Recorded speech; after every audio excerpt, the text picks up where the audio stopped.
तुम अल्लामा एहसान इलाही तहीर के फर्जंदो, याद है हल चलेगा की तहरीक? 8 सितारे 9 सितारे, भाई भाई भुट्टो तेरी शामत आई।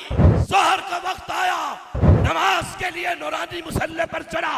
कबर परस्त नहीं, कबर परस्तों का इमाम था। एंकर ने स्पीकर लेकर अल्लामा को कहा, 9 सितारे भाई भाई, नमाज का वक्त है। कहा वो भुट्टो के खिलाफ भाई भाई है, कबर परस्त के पीछे किसी अहले हदीस की नमाज नहीं होती। तुम उसके फर्जंद हो, तुम उसके रूहानी बेटे हो, तुम यज़दानी के रूहानी बेटे हो, जिसने ला इलाहा इल्लल्लाह की खातिर अपने बच्चे को ज़िबा करवाया, अपने जिस्म पर खंजर लगवाए।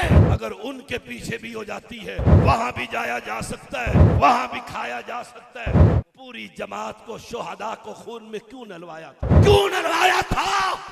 सैयद सवाल करता है तुमसे आज। इस बेगैरती की चादर को तार तार करके अपने जिस्म से उतार कर फेंक डालो और कहो, हक धरती पर सिर्फ एक है, हक वही है जो अल्लाह की तौहीद में किसी को शरीक नहीं करता।